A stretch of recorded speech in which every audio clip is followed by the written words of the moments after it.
এই টপিকটাতে আসলে আমরা দুইটা আর্টিফ্যাক্টস দেখবো এই টপিকটাতে। একটা হচ্ছে প্রজেক্ট চার্টার, এক নম্বর। দুই নম্বর হচ্ছে এজেল, আমরা বলি হচ্ছে product vision statement. Product vision statement, ঠিক আছে। আর তিন নম্বর হচ্ছে আমরা দুইটা টুল দেখবো। টুলস দেখবো ভিশন তৈরি করার টুল, কিভাবে ভিশন সেট করতে হয়। একটা টুল হচ্ছে প্রোডাক্ট বক্স এক্সারসাইজ, আর দুই নম্বর হচ্ছে এক্সপি মেটাফোর, ঠিক আছে। তো মেইন কনসেপ্টটা এই টপিকের হচ্ছে যে আসলে আমরা প্রজেক্টে তো একটু কি করলাম, আমরা স্টেক হোল্ডারকে আইডেন্টিফাই করেছি, স্টেক হোল্ডারকে নিয়ে প্ল্যান করছি, এরপরে আমরা কি করলাম, টিমটা ফর্ম করেছি। এখন আসলে আমরা বারবার যে কথাটা বলছি যে টিম যদি গোল যদি ঠিক না হয় সব টিমের, তাহলে কিন্তু আসলে টার্গেট আমরা অ্যাচিভ করতে পারবো না। সো বিল্ড শেয়ার আন্ডারস্ট্যান্ডিং মনে হচ্ছে টিমের গোল, হ্যাঁ, ঠিক করা যে আমরা আসলে প্রজেক্টে কি কি অবজেক্টিভ আছে, এবং এই আমরা যে বিভিন্ন অ্যাক্টিভিটি করছি বা প্রজেক্টে কাজ করতেছি সেটা আসলে মেইনলি সেই অবজেক্টিভকে মিট করার জন্য আমরা করছি। তো এখানে দেখেন আমরা পাঁচটা কথা বলেছি এখানে, যে আমরা যখন আসলে টিমের গোল সেট করব বা সবাই মিলে অবজেক্টিভ সেট করব, তখন এই কয়েকটা জিনিস আমাদের খুব ইম্পর্টেন্ট। প্রিন্সিপাল, এই পাঁচটা কি জিনিস? এই পাঁচটা প্রিন্সিপালই তো বললেন, ওই 12টার 5টা না? হ্যাঁ, 12টার পাঁচটা, ঠিক আছে।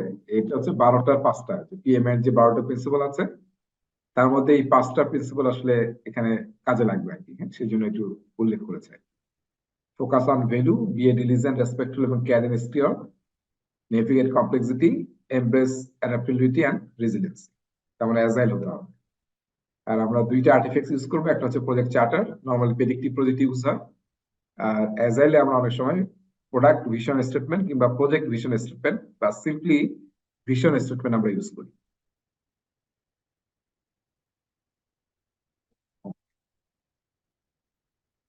তাহলে আমাদের অবজেক্টিভ বা গোলটা শেয়ার করতে হবে। হ্যাঁ, তারপরে সবার বাই ইন পাওয়ার জন্য, বাই ইন শব্দটা আমরা অনেকবার ইউজ করছি ক্লাসে। বাই ইন মানে কি? অ্যাক্টিভ, হ্যাঁ। বাই ইন মানে হচ্ছে অ্যাক্টিভলি পার্টিসিপেট করা বা অ্যাক্টিভলি সাপোর্টিভ হওয়া, সেটাকে আমরা বলতেছি বাই ইন পাওয়া।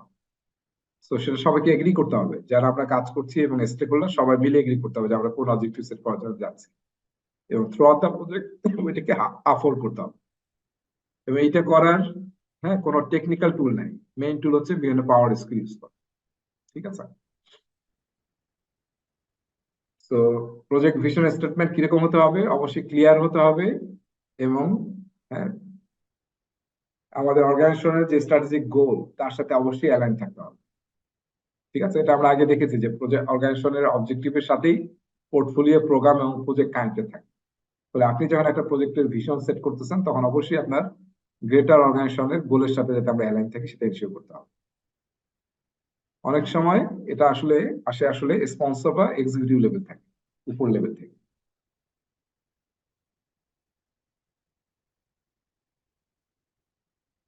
ওকে, তাহলে holistic understanding of the project থাকতে হবে। হ্যাঁ, যে as a whole total project মিলে আসলে আমরা কোন আউটকামটা অ্যাচিভ করতে যাচ্ছি, অবজেক্টিভটা অ্যাচিভ করতে যাচ্ছি। হ্যাঁ, সে হলিস্টিক ভিউ থাকতে হবে। আর একটা হচ্ছে ক্রিটিক্যাল থিঙ্কিং করতে হবে আর কি। হ্যাঁ, ক্রিটিক্যাল থিঙ্কিং ইউজ করতে হবে। এবার দেখলাম যে লক ফ্রেম বা থিওরি অফ চেঞ্জে ক্রিটিক্যাল থিঙ্কিং নিয়ে অনেক আলোচনা দেখলাম, একজন করতেছিল। ক্রিটিক্যাল থিঙ্কিং ইউজ করে আমাদেরকে আসলে আমাদের ভিশন সেট করতে হবে, অবজেক্টিভ সেট করতে হবে। কিভাবে আমরা হলিস্টিক আন্ডারস্ট্যান্ডিং তৈরি করবো প্রজেক্টের? হুম, বিভিন্ন ডকুমেন্ট গুলো দেখতে হবে যেগুলো আমাকে হেল্প করবে। যেমন যদি কন্ট্রাক্টের থ্রুতে আমরা প্রজেক্টটা করে থাকি, সেই কন্ট্রাক্ট ডকুমেন্ট দেখতে হবে, এমইউ করতে হবে, এসএলএ যদি থাকে, লেটার অফ ইন্টেন্ট যদি থাকে, বা ভার্বাল কোনো কমিউনিকেশন থাকে, তো সেগুলো থেকে আসলে হলিস্টিক ভিউটা বুঝতে হবে যে এই প্রজেক্টে আমরা কি চাচ্ছি। এর সাথে সাথে আমাদেরকে দুইটা ডকুমেন্ট আমাদেরকে হেল্প করতে পারে, যেটা আমরা আসলে প্রজেক্টের শুরুর আগে ইউজ করেছি, তৈরি করেছি। হ্যাঁ, প্রজেক্ট শুরু করেছি আমরা, তার আগে কিন্তু দুইটা ডকুমেন্ট আমরা আলোচনা করছি, তাই না? একটা হচ্ছে বিজনেস কেস, একটা হচ্ছে বেনিফিট ম্যানেজমেন্ট প্ল্যান। তার আগেও কিন্তু ছিল একটা নিডস অ্যাসেসমেন্ট বা ফিজিবিলিটি স্টাডি। সেই দুইটা ডকুমেন্ট আপনাকে হেল্প করবে আপনার প্রজেক্টের ভিশন এবং গোল সেট করার জন্য। ঠিক আছে, business case, benefit management plan এবং নিডস অ্যাসেসমেন্ট কিংবা ফিজিবিলিটি স্টাডি ডকুমেন্ট, যেগুলোকে আমরা বলতেছিলাম বিজনেস ডকুমেন্ট। ওকে, অনেক সময় কি করতে পারি আমরা? স্টেক হোল্ডারকে ইন্টারভিউ করতে পারি, এক্সপার্ট জাজমেন্ট অ্যাপ্লাই করতে পারি। কিসের জন্য এটা? প্রজেক্টের সাকসেস ক্রাইটেরিয়া কি কি দেখলে আমরা বুঝবো যে প্রজেক্টটা সাকসেসফুল হয়েছে কি হয়নি। হ্যাঁ, সেটা আমরা অনেক সময় কেপিআই সেট করতে পারি, আমরা একটা জায়গায় পড়েছিলাম ওকেআর সেট করতে পারি। ঠিক আছে, বা অ্যাকসেপ্টেন্স ক্রাইটেরিয়া সেট করতে পারি। প্রেডিক্টিভ প্রজেক্টে আমরা অ্যাকসেপ্টেন্স ক্রাইটেরিয়া সেট করি, আর অ্যাজাইলে আমরা কি ইউজ করি? ডেফিনেশন অফ ডান, ডেফিনিশন ডান আমরা ইউজ চেকলিস্ট। করি। এই ডেফিনিশন ডানটা কিন্তু মনে রাখতে হবে, ইটারেশন লেভেলে হয়, তারপর আপনার রিলিজ লেভেলে হয়, রোডম্যাপ লেভেলে হয় এবং প্রজেক্ট লেভেলে হয়। সেইখানে আসলে আমরা প্রজেক্ট লেভেলের ডেফিনিশন ডান নিয়ে কথা বলছি।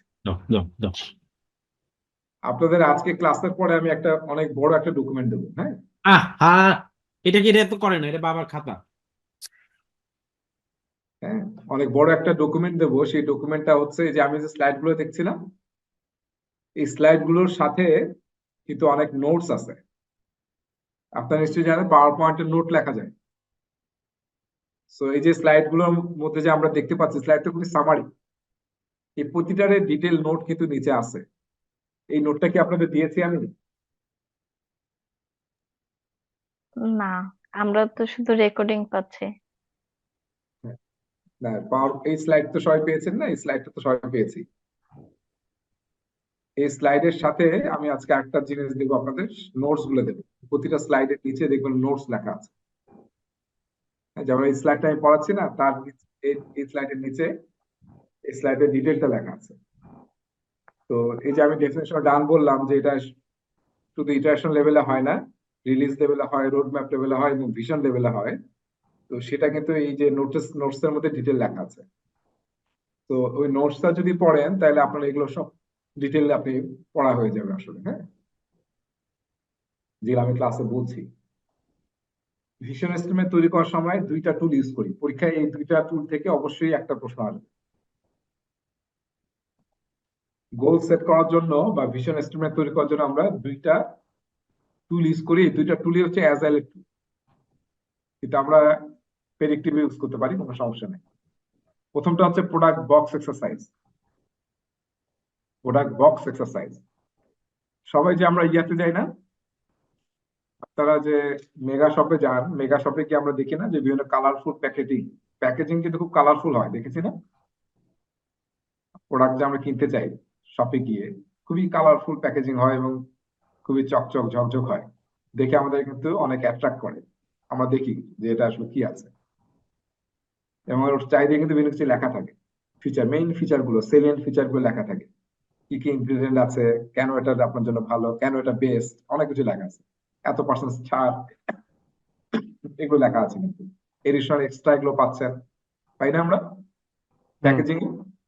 তো এই যে আমরা প্রথমটা বললাম প্রোডাক্ট বক্স এক্সারসাইজ, এইটা মানে হচ্ছে আমরা পুরা টিম মিলে, এটা একটু মনে রাখতে হবে, এটা কিন্তু সেলস এবং মার্কেটিং এর টুল। হ্যাঁ, এটা আসলে টেকনোলজি কোনো টুল না, সেলস এবং মার্কেটিং এটা ইউজ করে। সবাই একটা মানে কি বলে প্যাকেট নিলাম আমরা, বড় একটা প্যাকেট, ব্ল্যাঙ্ক একটা প্যাকেট নিলাম। এরকম একটা বড় একটা প্যাকেট নিয়ে আমরা সবাই মিলে, একটা প্যাকেটে কি থাকে? হ্যাঁ, বিভিন্ন সাইড থাকে, তাই না? সাইড 1, সাইড 2, সাইড 3, সাইড 4, আবার উপরে নিচে 5, 6, তাই না? 6টা সাইড আছে। একটা ব্ল্যাঙ্ক প্যাকেট নিয়ে এই এক্সারসাইজটা করা হয়। আমরা যে প্রোডাক্টটা তৈরি করতে যাচ্ছি সেই প্রোডাক্টটার কি কি ফিচার থাকা উচিত, যে ফিচারটা যদি আমরা এই প্যাকেজের গায়ে লিখি তাহলে আসলে কাস্টমারকে অ্যাট্রাক্ট করবে। হুম। সো সেই ফিচার গুলো সবাই মিলে আইডেন্টিফাই করা হয় এবং এটা লেখা হয় কিন্তু ইয়া দিয়ে, আপনার কি বলে এটাকে, ওই মার্কার দিয়ে লেখা হয়, সবাই মিলে ব্রেনস্টর্ম করে। এখান থেকে কিন্তু ফাইন্ড আউট হয়ে যায় যে আসলে এই কি কি ফিচার গুলো কি এই প্রজেক্টের বা এই প্রোডাক্টের কি ফিচার গুলো কি বা সেলিয়েন্ট ফিচার গুলো কি, এবং এখান থেকে কিন্তু একটা ভিশনও তৈরি করা সম্ভব যে হ্যাঁ এই প্রোডাক্ট দিয়ে আসলে আমরা কি করতে যাচ্ছি। এই যে সবাই মিলে একটা ব্ল্যাঙ্ক প্যাকেজ নিয়ে ব্রেনস্টর্মিং করে যে আমরা মেইন ফিচার গুলো আইডেন্টিফাই করি এবং আমাদের সবাই মিলে সেট করি যে আমাদের এই প্রোডাক্টের ভিশনটা কি হওয়া উচিত, সেই টেকনিকটাকে বলা হয় প্রোডাক্ট বক্স এক্সারসাইজ। ঠিক আছে, অ্যাজাইল টিমের প্র্যাকটিস এটা, এবং এটা মেইনলি সেলস এবং মার্কেটিং টিম এটা ইউজ করে। এই টুলটা আমরা ইউজ করতে পারি ভিশন স্টেটমেন্ট তৈরি করার জন্য কিংবা প্রোডাক্টের সেলিয়েন্ট ফিচার গুলোকে ফাইন্ড আউট করার জন্য। আর এর সাথে সাথে আরেকটা টুলের কথা বলেছে, এক্সপি তো মনে আছে তাই না? এক্সপি মানে এক্সপি মানে কি? এক্সট্রিম প্রোগ্রামিং না? এক্সট্রিম প্রোগ্রামিং আমরা কিন্তু অনেকগুলো প্র্যাকটিস দেখেছিলাম, মনে আছে? তার মধ্যে আমি মেটাফোরটা কিন্তু বলেছিলাম। কার কি মনে আছে এই মেটাফোর দিয়ে আমরা কি বোঝাচ্ছি? এক্সপি মেটাফোর দিয়ে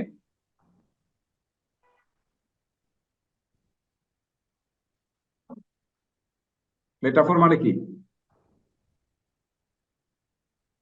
উপমা দিয়ে বা রূপক করতে, তাই না? তো আমরা যখন আসলে এই যে ভিশন স্টেটমেন্ট নিয়ে মিটিং করব, সেখানে অনেক লোকজন থাকবে, সিনিয়র ম্যানেজমেন্ট থাকবে, নন টেকনিক্যাল লোকজন থাকবে, টেকনিক্যাল লোকজন থাকবে, হ্যাঁ বিভিন্ন টিম থাকবে। এই মিটিংটা থেকে আমরা টেকনিক্যাল টার্ম গুলো ইউজ করবো নাকি এমন ভাবে কথা বলা উচিত সবারই যাতে সবার জন্য বোধগম্য হয়, তাই না? সবার যাতে যাতে it make sense for everyone. Rather, if we only use the technical terms, then maybe it will be difficult for others to understand. So this is known as XP metaphor. তো আমরা যখন এই ধরনের সেশন গুলো করবো তখন যাতে আমরা এমন ভাবে ইউজ করি যাতে এটা সবার জন্য বোধগম্য হয়। যেমন এখন এখানে একটা এক্সাম্পল দিয়েছে, দেখেন এসএলসি মনে আছে যে শপিং লাইফ সেন্টার, যেটাকে আমরা বলছিলাম একটা কমিউনিটি সেন্টারের মতো, যেখানে বিভিন্ন শপস থাকবে, বাচ্চাদের ইয়া থাকবে, সিনেপ্লেক্স থাকবে, গেমিং এর অপশন থাকবে, ফুডের অপশন থাকবে। তার মানে বলতেছে যে this SLC is the living room of West town, যে সিটিতে বানানো হচ্ছে তার একটা লিভিং রুম হচ্ছে এসএলসি, যে টাওয়ারটা হবে সেটা। এই যে একটা মানে একটা রূপক অর্থ বোঝাচ্ছে, যাতে সবাই বুঝতে পারে যে লিভিং রুমে যে কাজগুলো হয় একটা বাসার জন্য, সিমিলারলি পুরো টাউনের লিভিং রুম হচ্ছে এসএলসি টাওয়ারটা। তো এইভাবে আসলে আমরা এই মিটিং গুলো করলে বেটার আসলে আউটপুট আসবে, সেটাকে আমরা বলতেছি এক্সপি মেটা। ওকে, এই যে আমরা এতক্ষণ বিভিন্ন এক্সারসাইজ করলাম, করার পরে আসলে আমরা প্রজেক্ট চার্টার লিখি। প্রজেক্ট চার্টারে কি কি জিনিস থাকে? এক নম্বর জানা দরকার যে প্রজেক্ট চার্টার কাকে বলে। হ্যাঁ, প্রজেক্ট চার্টার মানে হচ্ছে, আমরা একটা ছবি দিয়েছেন আপনাদের আজকে ইয়াতে, সবাই ছবিটা একটু বের করি তো। এই যে একটা টেবিল দিয়েছেন, এই যে টেবিলটা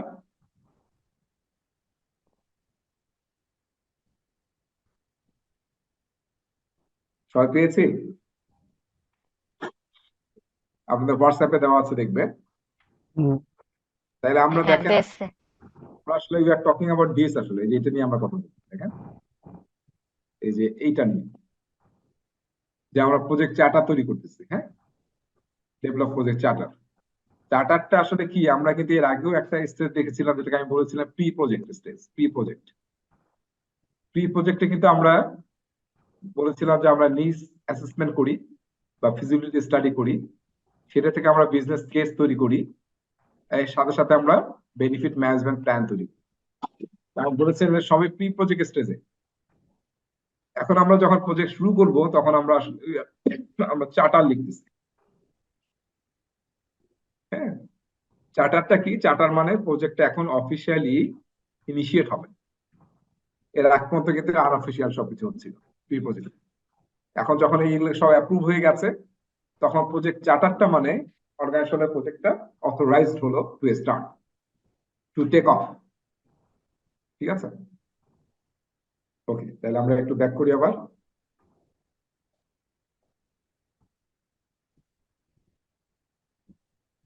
তো এখানে বলছে যে প্রজেক্ট চার্টারটা আসলে কি জিনিস। প্রজেক্ট চার্টারটা প্রজেক্টটাকে অথরাইজ করে অর্গানাইজেশন, অর্গানাইজেশন অথরাইজ করে, এবং এই প্রজেক্টের চার্টারের থ্রুতেই, প্রজেক্ট চার্টারই আসলে প্রথম প্রজেক্ট ম্যানেজারের নাম আসে অফিসিয়াল, এবং তার অথরিটি কি, রেসপন্সিবিলিটি কি, হ্যাঁ, প্রজেক্টটার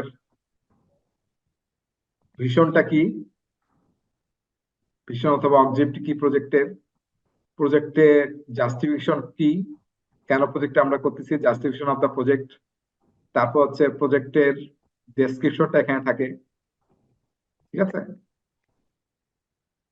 ডেসক্রিপশন অফ দ্য প্রজেক্ট। 4 নম্বর হচ্ছে deliverable, main deliverables of the project.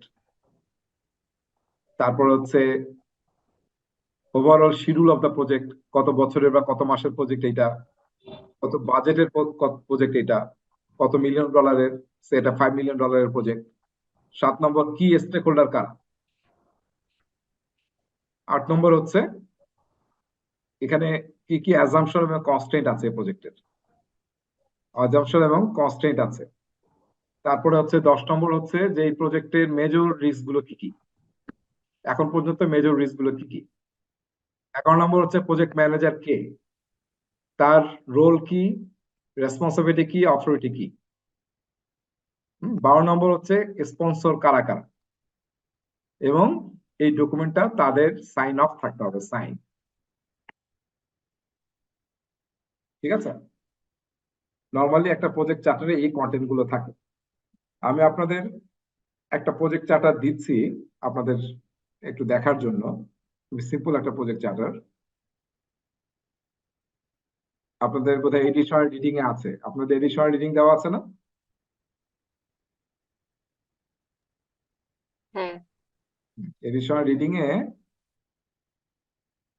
আপনারা দেখবেন যে প্রজেক্ট চার্টারের একটা এক্সাম্পল দেওয়া আছে। এই যে স্যাম্পল প্রজেক্ট চার্টার 12 নম্বর, 185 পেজে।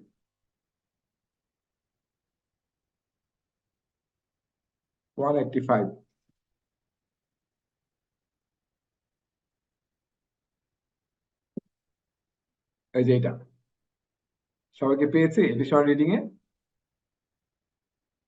জাস্ট একটা স্যাম্পল প্রজেক্ট চার্টার এখানে দিয়েছি। নর্মালি প্রজেক্ট চার্টারটা 3-4 পৃষ্ঠার হয়, এর চেয়ে বেশি হয় না। পিএমআই এর অ্যাপ্রোচ অনুযায়ী প্রজেক্ট চার্টার ছাড়া প্রজেক্ট শুরু করাই যাবে না। ঠিক আছে, গভর্নমেন্ট ক্ষেত্রে এটাকে আমরা বলি ডিপিপি, ডেভেলপমেন্ট প্রজেক্ট পারফর্মার। এইটা অ্যাপ্রুভ না হলে ইউ ক্যানট স্টার্ট প্রজেক্ট। এর আগে যাই করেন না কেন, প্রজেক্ট শুরু হয়নি। যখন ডিপিপি পাস হবে তখন এই প্রজেক্ট শুরু হবে। আর প্রাইভেট সেক্টরে আমরা প্রজেক্ট চার্টার শব্দটা বেশি ইউজ করি। প্রায় সব বড় বড় এন্টারপ্রাইজে যারা প্রজেক্ট ম্যানেজমেন্ট নিয়ে ভালো কাজ করে তাদের দেখবেন যে প্রজেক্ট চার্টার অবশ্যই আছে। তো সবাই এটা একটু পড়বেন নিজেরা, হ্যাঁ, এখানে একটা সিম্পল প্রজেক্ট চার্টার দেওয়া আছে, কি কি থাকে, হ্যাঁ, এটা দেওয়া আছে আর কি, 2 পৃষ্ঠার এটা দেওয়া আছে। এটা নেওয়া হয়েছে রিতার বই থেকে, রিতা মালকাইয়ের বই থেকে। যাই হোক, আপনারা একটু দেখবেন এটা। ওকে, তাহলে প্রজেক্ট চার্টারটা তো আমরা বুঝতে পেরেছি, তাই না? প্রজেক্ট চার্টার তাহলে এটা কি কোনো প্ল্যানিং ডকুমেন্ট নাকি এটা প্রজেক্ট ডকুমেন্ট? এটা কিন্তু কোনো প্ল্যানিং ডকুমেন্ট না, এটা হচ্ছে প্রজেক্ট ডকুমেন্ট। Project document. তাহলে আমরা একটু পরে এটা শেষ হয়ে গেলে আমরা ওই প্রজেক্ট ডকুমেন্টের ফাইলটা আপডেট করবো। হ্যাঁ, প্রজেক্ট চার্টার আমরা দেখলাম, project charter is a project document. তাহলে প্রজেক্ট চার্টার মধ্যে কি কি থাকে দেখেন, এর একটা বলা আছে অলরেডি, আমি অনেক ডিটেল বললাম যে এই জিনিসগুলো প্রজেক্ট চার্টারে থাকে। একটা এক্সাম্পলও দেওয়া আছে, শপি লাইফ সাইকেল সেন্টারের একটা ছোট্ট 1 পৃষ্ঠার প্রজেক্ট চার্টার দেওয়া আছে। ঠিক আছে, এরপরে আমরা কি করি, নর্মালি পিএমআই বলে যে এরপরে আমরা যখন চার্টার টাটার হয়ে গেল, টিম ফর্ম হয়ে গেছে, এবং আরেকটা কাজ করতে বলা হয়, সেটা হচ্ছে যে মোটামুটি আমরা হাই লেভেলের প্ল্যানিং করে ফেলেছি, এরপর আসলে কিক অফ মিটিং করতে। ঠিক আছে, কিক অফ মিটিং মানে হচ্ছে যে সবাইকে যে আমরা ভিশনটা সেট করলাম, এইটা যাতে ভিশন এবং যে আমরা কেপিআই গুলো সেট করলাম, যে প্রজেক্টের সাকসেসফুল হওয়ার ক্রাইটেরিয়া, সবাই এগ্রি করতে হবে। এটা সবার মধ্যে জানিয়ে দেওয়া, সবাইকে অ্যাওয়ার করা, এবং প্রজেক্টের কনটেক্সটটা এস্টাবলিশ করা। ঠিক আছে, তো কিক অফ মিটিং এ নর্মালি আমরা আমাদের ভিশন কি কি করতে যাচ্ছি আমরা, এবং আমাদের ওয়ার্ক প্ল্যানটা কি, সেটা আমরা মেইন সমস্ত কি স্টককে অ্যাওয়ার্ড করি। ওকে, এবং আমরা পাবলিকলি জানাই দিই, যেগুলো পাবলিক প্রজেক্ট বা নট ফর প্রফিট প্রজেক্ট বা গভর্নমেন্ট প্রজেক্ট, তাকে আমরা জানিয়ে দিই যে আমরা এই করতে যাচ্ছি। আবার আমরা ইন্টারনাল টিমেরও কিন্তু ভিতরে ভিতরে কি কাপ মিটিং করতে পারি, ইন্টারনাল টিমের যারা আমরা আসলে কাজ করবো তারা মিলে আমরা প্রজেক্ট চার্টারটা রিভিউ করব। তারপর কার কি রোল সেটা আমরা এখন ক্লিয়ারলি ডিফাইন করে দিব, ঠিক আছে। তারপরে ইনিশিয়াল যদি কিছু প্ল্যানিং করে থাকি, স্পেশালি প্রেডিক্টিভ প্রজেক্টে, তাহলে সেই প্ল্যানিংটা আমরা সবার সাথে শেয়ার করব। আর অ্যাজাইলে আমরা প্রোডাক্ট ব্যাকলগ দিয়ে তো অ্যাজাইলে শুরু হয়, তাই না? সেটা আমরা ইনিশিয়েট করা শুরু করব, বা ইনিশিয়াল প্রোডাক্ট ব্যাকলগ ওখানে আমরা তৈরি করে ফেলবো ওই সেশনে। এবং রোড ম্যাপ, এটা আমরা অ্যাজাইলে ইউজ করি, প্রেডিক্টিভ হাইব্রিড ইউজ করতে পারি। রোড ম্যাপের মধ্যে আসলে মেইনলি থাকে, রোড ম্যাপ মানে কি, এই যে এরকম আমি আপনাদের বারবার দেখিয়েছি। রোড ম্যাপ মানে হচ্ছে, এটা হচ্ছে আমার লক্ষ্য, ভিশন, এই যে চোখের ছবি, যেটা একটা রোড ম্যাপের মধ্যে আপনার গোল থাকে এবং মাইলস্টোন থাকে, যে আপনার এই প্রথম মাইলস্টোনে আপনি কি করবেন, এই সেকেন্ড মাইলস্টোনে আপনি কি করবেন, থার্ড মাইলস্টোনে গিয়ে আপনি কি করবেন, ফোর্থ মাইলস্টোনে গিয়ে আপনি কি করবেন। হ্যাঁ, তার মানে প্রতিটা মাইলস্টোনের ডেলিভারেবল কি হবে, এবং কোন মাইলস্টোনে সেই ডেলিভারেবল অ্যাচিভ করবেন, এবং আলটিমেট গোল কি, সেটা গ্রাফিক্যালি প্রেজেন্ট করা বা লিখেও প্রেজেন্ট করতে পারে, সেটাকে বলা হয় প্রোডাক্ট রোডম্যাপ। ঠিক আছে, সেটা আপনি প্রেজেন্ট করবেন সবার কাছে, তাহলে সবাই বুঝতে পারবে যে আমরা কোথায় যেতে যাচ্ছি এবং কোন মাইলস্টোনে বা কোন সময় কি পেতে যাচ্ছি। অলরাইট, সো আমাদের টপিকটা শেষ করলাম আমরা। তাহলে এখানে ইম্পর্টেন্ট হচ্ছে কিন্তু প্রজেক্ট চার্টার কেন, প্রজেক্ট চার্টারের কাজ কি, এবং প্রজেক্ট চার্টারের মধ্যে কি কি জিনিস থাকে, এটা একটা ইম্পর্টেন্ট বিষয়। 2 নম্বর হচ্ছে, অ্যাজাইলে নর্মালি প্রজেক্ট চার্টার ইউজ করা নাও হতে পারে, যদি ইউজ করে সেটার নাম হচ্ছে অ্যাজাইল প্রজেক্ট চার্টার। কিন্তু বেশিরভাগ অ্যাজাইল টিম আসলে প্রোডাক্ট ভিশন তৈরি করে, প্রোডাক্ট ভিশন স্টেটমেন্ট বা প্রোডাক্ট ভিশন। প্রোডাক্ট ভিশন কোন আর্টিফ্যাক্টসে থাকে মনে আছে কারো? প্রোডাক্ট ভিশন কোন আর্টিফ্যাক্টসে থাকে অ্যাজাইলে? অ্যাজাইলের আর্টিফ্যাক্টস কয়টা এখন পর্যন্ত আমরা দেখেছি? কয়টা? ইটারেশন ব্যাকলগ, প্রোডাক্ট ব্যাকলগ, আর হচ্ছে ইনক্রিমেন্ট। 3টে। হ্যাঁ, তাহলে কোথায় থাকবে প্রোডাক্ট ভিশন? গত ক্লাসে বলেছিলাম বোধহয়, থাকবে হচ্ছে product backlog. Road map. Roadmap তো থাকবেই, এই 3টা আর্টিফিক্সের মধ্যে প্রোডাক্ট ব্যাকলগের মধ্যে গোলটা লাগা থাকবে বা ভিশন লাগা থাকবে প্রোডাক্টের, তারপরে আসলে ব্যাকলগটা থাকবে। ঠিক আছে, এবার আমরা কিন্তু স্ক্রাম গাইড পড়েছি না? সবাই পড়েছি স্ক্রাম গাইড। স্ক্রাম গাইড কিন্তু ম্যান্ডেটরি রিডিং সবার জন্য। স্ক্রাম গাইডে দেখবেন বলা আছে যে প্রোডাক্ট ব্যাকলগের কমিটমেন্ট হচ্ছে প্রোডাক্ট ভিশন, আর ইটারেশনের ব্যাকলগের কমিটমেন্ট হচ্ছে ইটারেশনের গোল, আর ইনক্রিমেন্টের কমিটমেন্ট কি? Product delivery. না, definition of done. Definition of done যদি মিট হয়, তার মানে আপনার কমিটমেন্ট আপনি অ্যাচিভ করতে পেরেছেন। হ্যাঁ,